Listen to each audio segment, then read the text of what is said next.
Hello વિદ્યાર્થીઓ, સ્વાગત છે તમારું મારી ચેનલની અંદર અને નવા વ્લોગ સાથે આજે આવી ગયો છું. આજે છે સન્ડે અને 26મી જાન્યુઆરી, એટલે બધાને હેપી રિપબ્લિક ડે. બરાબર છે. તો આજના વિડીયોમાં હું કરવાનો છું કરંટ અફેર. આજે સન્ડે છે તો આખા દિવસનો મેક્સિમમ ઉપયોગ કરીશ અને આખો દિવસ કરંટ અફેર કરવાનો છું. તો દરેકને એક કન્ફ્યુઝન હોય છે, કરંટ અફેર ક્યાંથી કરવું જોઈએ, કેટલું કરવું જોઈએ અને કઈ રીતના કરવું જોઈએ. ડેઇલી કરવું જોઈએ, વીકલી કરવું જોઈએ, કઈ મેગેઝિન યુઝ કરવી જોઈએ. ઘણા બધા તો એવું હોય કે 4-5 મેગેઝિન કાર્ય કરે તો એમાં તેનો સમય નીકળી જતો હોય છે. તો આજના વ્લોગની અંદર એ જ આખી વાત કરશું. હું જ આખો દિવસ કરંટ અફેર કરીશ. મારી મેથડ કઈ છે તમને જણાવીશ, તમને કઈ મેથડ ફાવે છે એ પ્રમાણે યુઝ કરી શકો છો. તો કનેક્ટેડ રહો વ્લોગમાં આગળ. તો આજના વિડીયોમાં હું કરીશ કરંટ અફેર. આજનો આખો દિવસ મારો કરંટ અફેરનો રહેશે. તો પહેલાં તો એક ચર્ચા કરી લઈએ, બધાને કન્ફ્યુઝન હોય. કરંટ અફેર પહેલાં તો ક્યાંથી કરવું એ પ્રશ્ન હશે, બરાબર, અને ક્યાંથી કરવું, પછી કેટલું કરવું અને કેવી રીતને કરવું, આ બધાનો પ્રશ્ન હોય છે. તો પહેલી વાત છે ક્યાંથી કરવું. તો કોઈ પણ એક મેગેઝિન, કોઈ પણ એક, હું તમને નામ સજેસ્ટ કરીશ, એમાંથી કોઈ પણ એક મેગેઝિન યુઝ કરી શકો. કેમ કે ઘણા બધાને જો અસંતોષ તો રહેશે. તમે કોઈ પણ કરંટ અફેર કરશો ને એમ થશે કે આ લેન્ધી છે, અને નાનું કરશો તો એમ થશે કે આ ઓછું છે. એટલે તમે કન્ફ્યુઝનમાં જ રહેશો કે આ કેટલું ઇનફ છે કે નહીં, એટલું યાદ રાખજો. તો મેં આજ સુધી જેટલી પ્રિલિમ ક્રેક કરી છે, મેં જીપીએસસીની પ્રિલિમ ક્રેક કરી છે, આપણે તો અત્યારે રેવન્યુ ક્લાર્ક તરીકે નોકરી કરું છું, બધી જગ્યાએ મેં કરંટ અફેર માટે જે સોર્સ યુઝ કર્યો છે પણ તમને કહીશું. ઓકે, એ બધી વાત કરીશ. તો હવે પહેલાં તો વાત કરીએ કે કયું મેગેઝિન કરું. તો કોઈ પણ એક મેગેઝિન લઈ લો. કોઈ પણ એક મેગેઝિન તો જો તમે આઈસ વાપરી શકો, યુવા ઉપનિષદનું વાપરી શકો, લિબર્ટીનું વાપરી શકો, વેબ સંકુલનું વાપરી શકો, વર્લ્ડ ઇનબોક્સનું વાપરી શકો, બરાબર. આમાંથી કોઈ પણ એક મેગેઝિન લઈ લેવાનું તમારે, બરાબર. Monthly magazine. ડેઇલી કરવું કે નહીં પણ આપણે વાત કરીએ, કઈ રીતના કરવું, હું કઈ રીતના કરું તો એ વાત કરીએ. તો કોઈ પણ એક મંથલી મેગેઝિન લઈ લેવાનું. આઈસનું વીકલી આવે છે તો વીકલી કરો તો ચાલે. આઈસ ઇનફ છે બધા કે તો ઇનફ છે. કન્ફ્યુઝન રહેશે જ. જો હું પણ જ્યારે મેન્સનું કરતો, મેન્સનું કરંટ અફેર, તો હું નવો હતો ત્યારે હું પણ એવું વિચારતો કે મેન્સ માટે દૃષ્ટિ કરું, વિઝન કરું. ઘણા એવા હોય કે યુવા, લિબર્ટી બધા કરે, એમાં ટાઈમ જતો રહે. પણ આપણે કરવાનું છે કોઈ પણ એક મેગેઝિન, એને મલ્ટિપલ ટાઈમ્સ કરવાનું છે. અને કઈ રીતના કરવાનું છે આપણે વાત કરશું. હું એ રીતના જ કરું છું. તો આમાંથી કયું બેસ્ટ રહેશે? તો જો હું જ્યારે બિન સચિવાલયની તૈયારી કરતો ત્યારે હું યુવા પ્રિફર કરતો હતો, બરાબર. કેમ કે ક્લાસ 3 માટે યુવા મોર દેન ઇનફ છે, જીપીએસસી માટે પણ મોર દેન ઇનફ જ છે. પણ હવે હું હમણાંથી લિબર્ટી થોડું ઘણું કરું છું. તો તમે કોઈ પણ યુઝ કરી શકો છો, કોઈ પણ એક મેગેઝિન. પછી આઈસ હોય, યુવા હોય, લિબર્ટી હોય, પણ એકને એક મેગેઝિન પકડી રાખો. તમારી બાજુવાળો, બેચવાળો શું કરે છે લાઇબ્રેરીમાં, તમારી બાજુનો ડેસ્ક વાળો, એ નહીં જોવાનું. એમાં આમ જોશો તમે કે પેલા આનામાં તો આ કરંટ અફેર એક્સ્ટ્રા છે, પૂછાઈ ગયું તો મારા માર્ક કપાઈ જશે. કંઈ વાંધો નહીં ભાઈ. તમારામાંથી 30 પ્રશ્નોમાંથી તમારામાંથી સમજી લો કે 20 જ આવ્યા, એનામાંથી 25 આવ્યા, પણ તમારા 20 પ્રશ્નો એ તમને પર્ટિક્યુલર આવડવા જોઈએ. મતલબ એ છે કે તમને જેટલું પ્રશ્ન પૂછાય, બરાબર, એ દરેક પ્રશ્ન આવડે છે કે નહીં. તો કોઈ પણ નાની એવી મેગેઝિન કરો, પણ એને મલ્ટિપલ ટાઈમ્સ કરો, બરાબર. મેક્સિમમ રિવિઝન કરો. મેક્સિમમ રિવિઝન કરવા માટે કઈ રીતના કરવું એ તમને વાત કરીશ. એટલે પહેલું કન્ફ્યુઝન દૂર. ગમે એટલું વ્યક્તિ કે કંઈ નહીં કરવાનું, કોઈ એક મેગેઝિન જોઈ લેવાનું, કોઈ કન્ફ્યુઝન નહીં. ટ્રસ્ટ રાખો મારા પર. આમાંથી કોઈ પણ એક મેગેઝિન લઈ લો અને વારે એને જ કરો. બાકી કંઈ જોવાનું જરૂર નથી. પછી હા, એમસીક્યુ પ્રેક્ટિસ કરો, કોઈ લેક્ચર જોવો તો વાત અલગ છે કે ભાઈ મંથલી કોઈનું કમ્પાઇલેશન ઓડાવ્યું, પણ ડેઇલી લેક્ચર જોવામાં સમય બગડશે. ભાઈ કલાકનો લેક્ચર કરંટ અફેર હશે, એમાં તમને 5 થી 10 નવા મુદ્દા શીખવા મળશે. તો એ ખોટું સમય વેડફાઈ ના કરો. એના કરતાં એક જ વસ્તુ કરો, કોઈ એક મેગેઝિન લઈ લો ને કરો. હવે કઈ રીતના કરું, તો હું કઈ રીતના કરું છું, બરાબર. તો જો લિબર્ટી છે ને, ઘણી જગ્યાએ ઘણા લોકોને અઘરું પડતું હોય છે. તો કરંટ મેગેઝિન તમારી મુજબ સિલેક્ટ કરો. પહેલાં એક બુક સ્ટોરે જાઓ, સારા એવા બુક સ્ટોરે જાઓ, ત્યાં જોવો ભાઈ 1 મહિનાનું કરંટ અફેર, વાંચો થોડું ઘણું. 10 મિનિટ એને કે મને આપો, ત્યાં 10 મિનિટ વાંચો એકવાર. તમને ફાવશે કે મને યુવા મસ્ત ફાવે છે, બરાબર. મોસ્ટ ઓફલીને યુવા ફાવે છે, અને યુવા મોર દેન ઇનફ છે, તો કરી શકો. તો યુવા ફાવે છે તો ઓકે કરો. હું લિબર્ટી એટલે કરું છું કે આ થોડું ઘણીવાર લેન્ધી પણ લાગે છે, તો આપણે એમ થાય કે ભાઈ ઓલમોસ્ટ બધું કવર થઈ જાય તો ઉપાધિ ન હોય એવું. તો યુવા લઈ અને જુઓ કે વાંચે ફાવે છે. લિબર્ટી લઈ જુઓ તો ઘણા લેંગ્વેજ અઘરી લાગે છે, તો કંઈ વાંધો નહીં, તો મૂકી દો. તો બીજું પકડો, કોઈ પણ એક મેગેઝિન લઈ લો, તમને જે ફાવે એ. બસ પહેલાં એકવાર એક દિવસ તમારે બધા બુક સ્ટોરે જઈને જોઈ લેવાના કે લાવો તો 5 મેગેઝિન, એમાંથી તમે 5 મિનિટ બધામાં બગાડો. કોઈ એક ટોપિકને લ્યો અને એને વાંચો, સમજો, અને વાંચીને જુઓ કે આમાંથી કયું મેગેઝિન મને ફાવે છે. પણ હું સજેસ્ટ કરીશ તમારા માટે યુવા ઉપનિષદ, હું સજેસ્ટ કરીશ તમને. હવે તો કઈ રીતના કરવું કરંટ અફેરનું મેગેઝિન? તો પહેલાં તો નવું જ્યારે આવે ને ત્યારે એને પહેલાં પકડવાનું. ત્યારે વાંચવાનો તમારે બહુ જુસ્સો હોય, નવી બુક વાંચવાની બહુ મજા આવતી. નવું આવે ને ત્યારે શું કરવાનું ખબર? જાણે કે આજે મેં લીધું છે, કાં ઓનલાઈન આવ્યું છે, તો પહેલાં આખું મેગેઝિન એમને વાંચી લે. છાપું વાંચતા હોય ને એની આખું મેગેઝિન, એ લગભગ તમને 5 થી 6 કલાક થશે મેક્સિમમ. બહુ વધારે વાની, ખાલી વાંચી જે શું આવે ખબર નથી પડતી, કંઈ વાંધો નહીં, પણ વાંચતા જાય એકવાર. બેન્કિંગ રેગ્યુલેટર એક્ટના 75 વર્ષ પૂર્ણ થયા છે, ઓકે, પછી આખું વાંચીએ શું છે. એટલે તમને એક ઓવરઓલ આઈડિયા આવી છે કે આખા મંથની અંદર કઈ ઘટનાઓ બની, એક માઇન્ડસેટ આવી છે. એમાં તમારે 30% જેવું તો એમને યાદ પણ રહી જશે. એટલે એક આખું મેગેઝિન છે, એને એકવાર સિમ્પલી વાંચ્યો. નવું હશે એટલે વાંચવાની મજા આવશે. નવું આવે ને જ્યારે પહેલા દિવસે, ત્યારે આખું એમને વાંચી જાવ શું છે, ઓકે. પછી યાદ રાખવાની જરૂર નથી કે યાદ રહી કે નહીં, જવા દઈએ. આખું વાંચી નાખ્યું. 4-5 કલાક 6 કલાકમાં આખું વચાઈ જશે. હું આજે તમને વાંચીને પણ દેખાડીશ. હું પોતે મારે આજે કરવાનું છે. અમુક કાલે કરેલું છે થોડુંક આ ટીક માર્કનું. પછી બીજું રીડિંગ આવે ને ત્યારે બોલ પેન લઈ તે દિવસે અથવા તો બીજે દિવસે 2 દિવસ 3 દિવસ કરંટ અફેરને પહેલાં આપવા પડશે. બીજે દિવસે એને હું આ રીતના કરું છું. મેથડ મારી આ છે. કદાચ કોઈકને અલગ મેથડ ફાવતી હોય તો તમે કરી શકો છો, પણ મને આ રીતના મેથડ ફાવી છે એટલે હું તમને આ કહું છું. પછી હું એને બીજા રીડિંગમાં શું કરું છું કે એને અંડરલાઇનિંગ કરતે વાંચો જાઉં છું કે ઓકે ભાઈ આમાંથી કંઈ આઈએમપી લાગે કે હા ભાઈ ભારતનું વન ક્ષેત્ર અત્યારે 25.17 થઈ ગયું છે ગોલ, પહેલાં 24 એટલું હતું કે આ ડેટા જેવો છે, કામ લાગે એમ છે.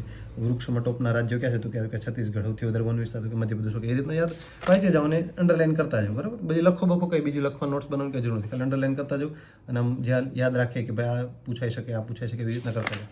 આખું કરી નાખો. પાછું એમાં કદાચ તમને આખો દિવસ બીજો દિવસ એમાં જશે. આજનો અડધો દિવસ અને બીજો દિવસ, ટોટલ 2 દિવસ ગયા તમારે.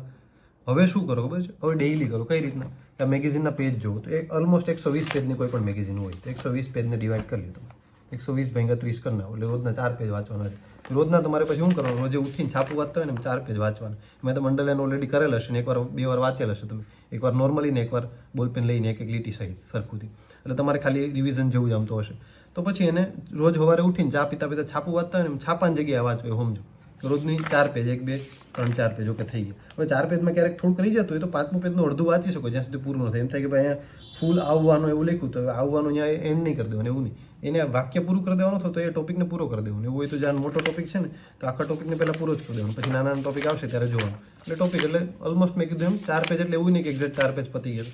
પછી એને રોજનું વાંચતું જવાનું કે આજના ક્યાં 4 પેજ છે. 4 પેજ થઈ જાય એટલે અહીંયા ટીક માર્ક આમ કરી દઉં કે આજ થઈ ગયું. પછી એમ કરતો એટલે મહિનાને ડિવાઈડ કરી લો. આખા મહિનામાં એટલે તમારે શું થશે ખબર છે? અને પછી વીકલી જ્યારે સન્ડે આવે ને ત્યારે આખા અઠવાડિયામાં શું વાંચ્યું હતું એનું ખાલી રિવિઝન કરવાનું, બીજું કંઈ નહીં. એક સન્ડેના દિવસે ખાલી એ 1-2 કલાકનું જ કામ છે. એટલે આવી રીતના આખું મેગેઝિન તમારે પૂર્ણ થઈ જશે. આખું મેગેઝિન 2 થી 3 વાર નોર્મલી પૂરું થઈ જાય. તમને વધારે લોડ પણ નહીં લાગે. તમે રેગ્યુલર વાંચશો ને તો એ 5-6 દિવસ સુધી કરંટ અફેર જ કરતા રહેશો તો એ પૂરું નહીં થાય. પણ તમારે આ રીતના કરો. જો આઈસ કરતા હોય તો વીકલી એ રીતના કરો. વીકલી કરો. એને ડે વાઇઝ આઈસમાં ડે વાઇઝ જ આપેલ છે કે ડે તારીખ વાઇઝ જ આપે છે કે એટલી તારીખનું કરંટ અફેર પાછું, તો એનો ડે વાઇઝ કરો તમારે જે તારીખ મુજબ હોય પણ. અને પછી વીકલી આખું રિવિઝન કરી નાખો. પછી નવું આઈસનું વીક આવે ત્યારે આખું કરી નાખો. બસ પતી ગયું. બીજું કંઈ કરવા જેવું નથી. એટલે એ પણ ઇનફ છે ભાઈ. એટલે કોઈ ઇશ્યુ નથી કે કયું કરવું એ તમને કન્ફ્યુઝન દૂર છે. પણ કોઈ પણ એક એ રીતના ડિવાઈડ કરી શકો તો આ રીતના કરી શકો. બાકી ઘણા ડેઇલી કરતા હોય તો ડેઇલી તમે આખો વિડીયો જુઓ તો એ આખો વિડીયો તમે જ વિચારો કે 1 થી 2 કલાકનો અથવા તો 1.5 કલાકનો હોય. એમાંથી તમે કરંટ અફેર કેટલા એમપી મળે તો કે એ એમપી સમજી લો કે 15 કરંટ અફેર ચાલો મળ્યા. પછી 15 કરંટ અફેર તમે વાંચીને કરો તો અડધી કલાક ના થાય. તો એ બેટર રહેશે કે એ કરવું. અથવા તો જે ભણાવતા હોય એની પીડીએફ જોઈ લો, અથવા ન સમજાતું હોય તો એ જોઈ લો. ફોરેસ્ટ રિપોર્ટ આવ્યો નથી સમજાતું એના વિશે વિડીયો જોઈ લેવો ભાઈ કે શું છે એના વિશે આઈડિયા, તો આખો આઈડિયા આવી જશે. સમજો? એટલે એ રીતના આખું કરંટ અફેર 2 મેથડ છે. જો તમને આ ફાવે તો એકવાર ટ્રાય કરવી, બાકી તમારી મેથડ તમારી રીતના કરવી. તો ચલો આજનું વ્લોગ આપણે ચાલુ જ કરી દઈએ અહીંથી.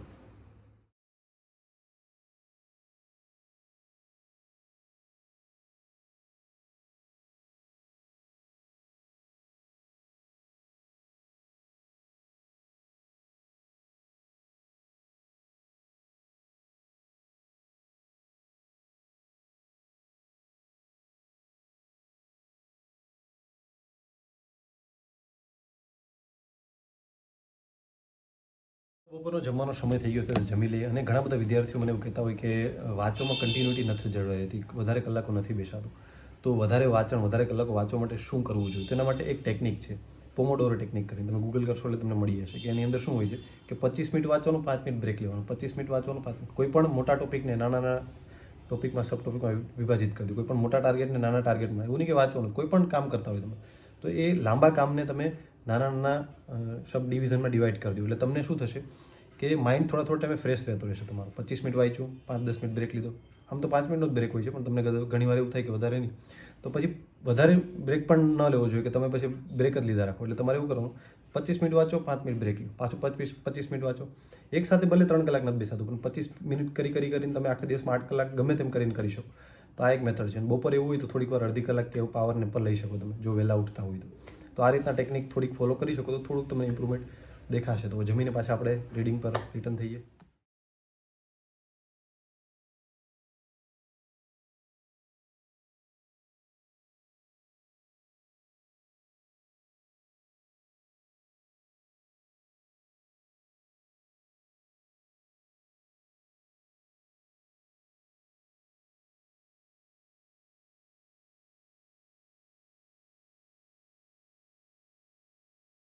તો અત્યારે 42 પેજ થયા છે.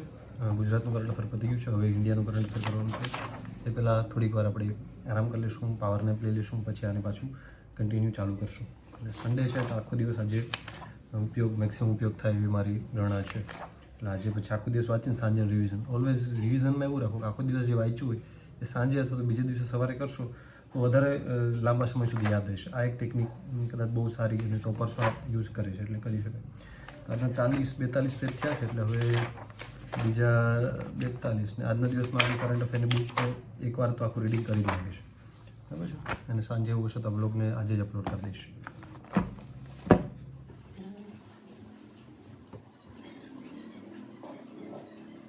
તો હવે ઊંઘ થઈ ગઈ છે, નેપ લેવાઈ ગયો છે, તો ઉઠીને હવે બીજો સેશન ચાલુ કરી દઈએ. એની અંદર આપણે ઇન્ડિયાનું કરંટ અફેર ચેક કરવાનું છે. હવે જોઈએ કેટલા પેજ થાય છે. આજ સુધીમાં આ કરંટ અફેર મેગેઝિન તો પતાવવાનું તો ટાર્ગેટ છે જ, એકવાર સરસ મજાની. જોઈએ હવે શું થાય.